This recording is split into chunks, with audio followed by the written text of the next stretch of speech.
สบายดีสุขีเจริญกายเจริญใจเจริญไว้เจริญสีเจริญหั่งเจริญมีเจริญในหน้าที่และการงานเมื่อนี้พวกเขามาทำความเข้าใจเกี่ยวกับคำเว้าที่ว่าศาสนามีไว้เพื่อสิ่งใดและก่อนจะอธิบายขยายความข้าพเจ้ากราบขออนุญาตท่านผู้ฮู้ทั้งหลายว่า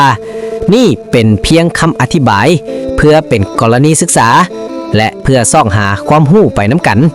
หากผิดพลาดประการใดข้าพเจ้าก็ขออภัยมาณที่นี้ด้วยบัดนี้เฮามาเข้าประเด็นกันเนาะคือศาสนามีไว้เพื่อให้หลักในการดำเนินชีวิตที่ดีให้คำตอบทางจิตวิญญาณที่คนทั่วไปยากจะเข้าใจและเป็นพื้นฐานสำคัญในการสร้างสังคมที่มีศีลธรรมและความสงบสุขหากจะถามขึ้นอีกว่าโลกนี้เป็นหยังจึงจำเป็นต้องมีศาสนาขอตอบคืนว่าเป็นคำถามที่ดีหลายโลกนี้จำเป็นต้องมีศาสนาหรืออย่างน้อยก็มีระบบของความเชื่อและค่านิยมที่เป็นหลักเพื่อมาตอบสนองความต้องการพื้นฐานของมนุษย์และสังคมในหลายๆด้านนี่คือเหตุผลหลักๆที่ว่าเป็นหยังโลกนี้จึงจำเป็นต้องมีศาสนาข้อที่ 1เป็นหลักการนำพาทางศีลธรรมและจรรยาบรรณเช่นกำหนดสิ่งที่ถูกต้องและผิดคือศาสนาเป็นแหล่งกำเนิดของศีลธรรมและหลักจรรยาธรรมให้แก่คนจำนวนหลายถ้าบ่มีหลักการเหล่านี้สังคมอาจจะวุ่นวายย้อนว่าคนเฮาจะขาดขอบเขตในการประพฤติต่อมาก็คือสร้างความรับผิดชอบเช่นศาสนาสอนให้คนเชื่อในผลของการกระทำหรือกรรมเฮ็ดให้ข้าเจ้ามีความย่านกลัวและระมัดระวังในการกระทำสิ่งที่บ่ดีข้อที่ 2ตอบสนองความต้องการทางจิตวิญญาณของมนุษย์เช่นให้คำตอบเกี่ยวกับความบ่แน่นอนมนุษย์เฮามีความย่านกลัวต่อความตายและสิ่งที่บ่สามารถอธิบายได้ศาสนาให้คำตอบที่ชัดเจนเกี่ยวกับต้นกำเนิด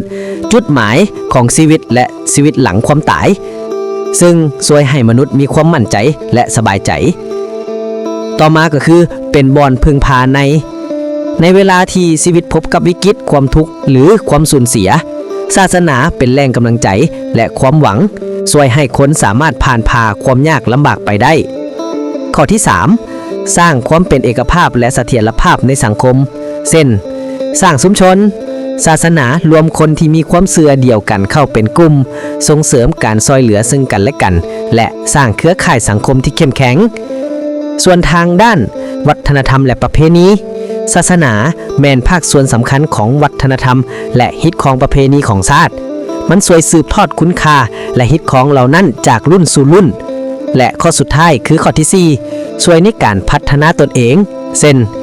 การควบคุมตนเองหลายๆศาสนาสอนวิธีการฝึกฝนจิตใจเช่นการนั่งสมาธิการอธิษฐานหรือการถือศีลซึ่งช่วยให้คนมีสติลดผ่อนความเห็นแก่ตัวและพัฒนาจิตใจให้สูงขึ้นสรุปโลกนี้จำเป็นต้องมีศาสนาเพราะมันเป็นระบบที่ตอบสนองได้ทั้งความต้องการทางด้านจิตใจของบุคคลคือความหวังความหมายและความต้องการทางด้านสังคมคือศีลธรรมและความสามัคคีซึ่งเป็นพื้นฐานสำคัญที่เฮ็ดให้มนุษย์อยู่ร่วมกันได้อย่างมีระเบียบเรียบร้อยและมีความสุขสบายดีและขอขอบใจ